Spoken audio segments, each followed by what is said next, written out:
Ma sœur voulait vendre en secret notre maison de famille, et elle a découvert que j'avais un plan encore meilleur. Après l'enterrement de maman, je suis retournée à notre maison de campagne pour régler la succession. C'est là que j'ai découvert le plan secret de ma sœur pour nous voler notre héritage. Le trajet en train jusqu'à la maison de campagne familiale semblait durer une éternité. Normalement, j'apprécie ces quelques heures loin du tumulte parisien, le paysage qui défile, le temps de me poser et de réfléchir.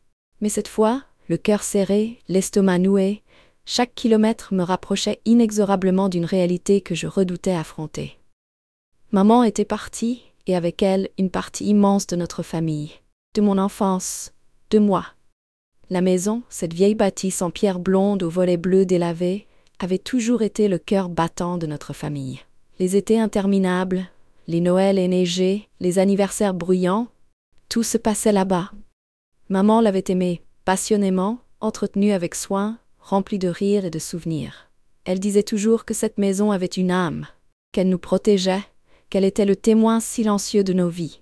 Maintenant, l'âme était partie avec elle. Et moi, je devais régler la succession, vider la maison, prendre des décisions. Une tâche que je savais douloureuse, mais nécessaire. Mon frère aîné, Antoine, m'avait dit qu'il ne pourrait pas se libérer avant la semaine prochaine. Ma sœur cadette, Chloé, devait arriver le lendemain. Papa, lui, était resté à Paris, trop bouleversé pour affronter le vide de la maison. En arrivant, la maison était étrangement silencieuse. Le jardin, habituellement luxuriant et coloré grâce au talent de jardinière de maman, semblait un peu négligé. Les fleurs fanées, les herbes folles commençant à envahir les allées. J'ai poussé la porte d'entrée en bois massif, le grincement familier résonnant dans le silence. L'odeur de cire et de vieux meubles si caractéristiques de la maison m'a immédiatement envahi, une bouffée de nostalgie me serrant la gorge. J'ai posé ma valise dans l'entrée et parcouru les pièces du rez-de-chaussée. Le salon, avec sa cheminée en pierre et ses fauteuils confortables, semblait attendre que maman vienne s'y installer avec son tricot et une tasse de thé.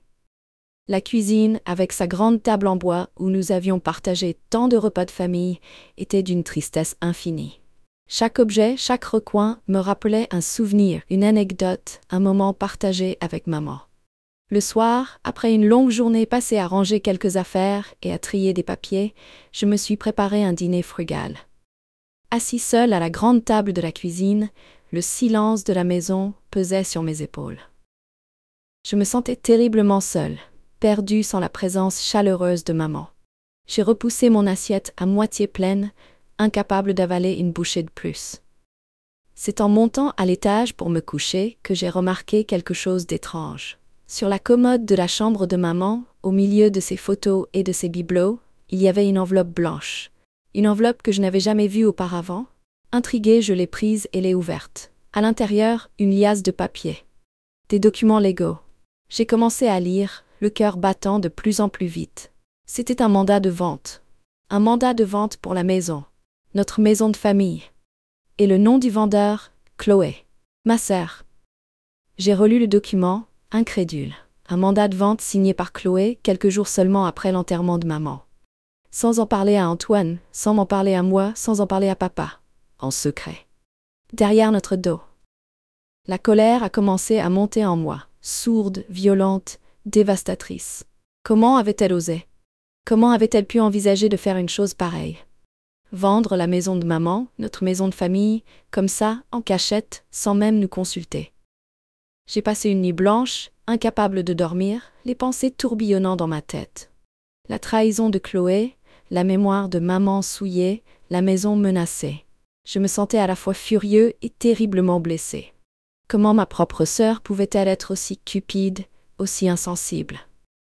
Le lendemain matin, Chloé est arrivée en milieu de matinée. Elle avait le sourire aux lèvres, l'air faussement compatissant, comme si de rien n'était. « Alors ça va, grand frère? Trop dur de revenir ici sans maman, hein ?» Elle a lancé sa voix douce et mielleuse.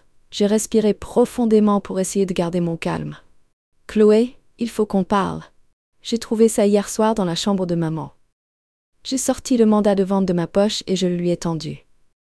Son sourire s'est instantanément effacé. Ses yeux se sont agrandis, une lueur de panique y brillant. Elle a saisi le document, l'a examiné rapidement, puis a levé les yeux vers moi, un air de défi sur le visage. Et alors, c'est un mandat de vente. Qu'est-ce qu'il y a de choquant? Qu'est-ce qu'il y a de choquant? Tu plaisantes, j'espère. Tu as mis la maison en vente, Chloé, notre maison de famille, sans nous en parler, sans même en parler à papa. Ma voix commençait à monter, la colère prenant le dessus. Écoute, je voulais t'en parler à toi et à Antoine, bien sûr, mais... Elle a commencé à bafouiller, cherchant visiblement une excuse plausible. Mais quoi? Mais tu as pensé que ça serait plus simple de nous mettre devant le fait accompli, de vendre la maison en douce et de partager le butin entre toi et je ne sais qui? J'étais furieux hors de moi. C'est pas du tout ça. Rémi, arrête de t'énerver. Je voulais juste être pragmatique. La maison est grande, elle coûte cher à entretenir, personne n'habite ici à l'année, c'est logique de la vendre, non? On se partage l'argent et chacun fait ce qu'il veut. Elle parlait d'une voix calme, rationnelle, essayant de minimiser l'impact de son geste. Logique? Tu appelles ça logique? C'est notre maison de famille, Chloé. C'est la maison de maman. Ce n'est pas une vulgaire marchandise qu'on peut vendre au plus offrant. Mes mots étaient chargés d'indignation, de douleur, de colère. Oh, arrête avec tes sentiments, Rémi. Maman est morte, elle n'est plus là. La maison, c'est juste des murs et des pierres maintenant. Il faut être réaliste. Son ton était devenu plus agressif, plus cassant. C'est là que j'ai compris. Pour Chloé, la maison n'était qu'un bien matériel, une source de profit potentiel. Elle ne comprenait pas, elle ne ressentait pas l'attachement émotionnel, la valeur sentimentale que cette maison représentait pour moi, pour nous tous. Tu ne comprends vraiment rien, Chloé, n'est-ce pas? Tu ne comprends pas ce que cette maison représente pour nous? Pour maman? J'ai dit, la voix brisée par l'émotion. Elle a haussé les épaules, un air d'indifférence sur le visage. Écoute, Rémi, je n'ai pas de temps à perdre avec tes états d'âme. J'ai déjà des visites prévues pour la semaine prochaine, alors, si tu veux bien me laisser tranquille, je vais aller faire le tour de la maison avec l'agent immobilier. Elle a tourné les talons et s'est dirigée vers la porte. C'en était trop. La coupe était pleine. J'avais essayé de raisonner avec elle, de lui faire comprendre, mais c'était peine perdue. Elle était décidée, obstinée, aveuglée par sa propre cupidité. Tu ne vendras pas cette maison, Chloé, je te le promets. J'ai lancé, ma voix ferme et déterminée. Elle s'est arrêtée, s'est retournée, un sourire moqueur aux lèvres. Ah oui?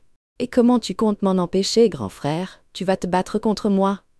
Non, Chloé, je vais faire les choses légalement. Très légalement. Et tu vas regretter amèrement d'avoir essayé de nous faire ça. J'ai répondu, le regard froid et dur. Je suis rentrée dans la maison, laissant Chloé plantée là, incrédule. J'ai pris mon téléphone et j'ai appelé Maître Dubois, l'avocat de famille que nous connaissions depuis des années. Je lui ai expliqué la situation, la tentative de vente secrète de Chloé, mon indignation, ma volonté de protéger la maison.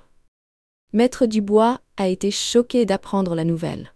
Il connaissait maman depuis longtemps, il savait à quel point cette maison était importante pour elle, pour nous. Il m'a assuré qu'il allait faire tout son possible pour m'aider. Ne vous inquiétez pas, Rémi, on va révoquer ce mandat de vente immédiatement, et on va mettre en place une protection juridique pour empêcher votre sœur de récidiver. Elle ne pourra pas vendre cette maison sans votre accord, ni celui d'Antoine, ni celui de votre père. Je vais m'occuper de tout. Sa voix rassurante m'a apaisée un peu. Dans les jours qui ont suivi, tout s'est enchaîné très vite. Maître Dubois a révoqué le mandat de vente, a contacté l'agence immobilière, a mis en demeure Chloé de cesser toute démarche de vente. Il a également rédigé une injonction, une interdiction formelle de vendre la maison sans l'accord unanime des héritiers. Chloé, furieuse, a essayé de me joindre, de me menacer, de me culpabiliser, mais j'ai refusé de lui parler. Je ne voulais plus avoir affaire à elle. Sa trahison avait brisé quelque chose entre nous, quelque chose d'irréparable. Un après-midi, alors que j'étais en train de trier les photos de famille dans le grenier, mon téléphone a sonné. C'était papa. Sa voix était faible, hésitante. « Rémi, c'est Chloé. Elle est à la maison. Elle est en pleurs. » Il a murmuré, à peine audible. « Elle est en pleurs? Et alors? Qu'est-ce qu'elle veut encore ?» J'ai répondu, froidement. Elle dit qu'elle regrette, elle dit qu'elle a fait une bêtise, elle voudrait te parler. Papa semblait mal à l'aise, pris entre deux feux. Papa, écoute-moi bien. Chloé a essayé de nous voler notre héritage. Elle a trahi la mémoire de maman. Elle a piétiné nos sentiments, je n'ai rien à lui dire. Rien. J'ai insisté, ma voix dure et sans appel. Mais Rémi, c'est ta sœur, vous êtes une famille. Papa a tenté, faiblement. Non, papa, nous ne sommes plus une famille, du moins pas comme avant. Chloé a fait son choix, et moi j'ai fait le mien. La maison est sauvée. C'est tout ce qui compte. J'ai raccroché, le cœur lourd mais déterminé. Quelques semaines plus tard, Antoine est venu passer quelques jours à la maison de campagne. Ensemble, nous avons terminé de vider les affaires de maman, de ranger, de nettoyer. Nous avons parlé de Chloé, de sa trahison, de notre colère, de notre tristesse. Antoine était tout aussi choqué que moi par le comportement de Chloé. Il était d'accord avec ma décision de la tenir à distance, de protéger la maison. Il avait lui aussi le sentiment que quelque chose s'était brisé dans notre famille. Le dernier jour, avant de refermer définitivement les volets de la maison, nous nous sommes assis sur le banc en pierre du jardin, face à la vieille bâtisse. Le soleil d'automne dorait les pierres, les feuilles mortes crissaient sous nos pieds. Tu sais, Rémi, maman aurait été fière de toi. Tu as défendu la maison, tu as défendu notre famille, tu as été fort. Antoine a dit, sa voix douce et grave. Ces mots m'ont touché droit au cœur. Pour la première fois depuis la mort de maman, j'ai ressenti un peu de paix, un peu de réconfort. J'avais traversé une épreuve terrible, j'avais affronté la trahison de ma propre sœur, mais j'avais tenu bon. J'avais sauvé la maison, notre maison de famille, le dernier lien tangible avec maman. La maison était toujours là, solide, silencieuse, témoin de nos vies.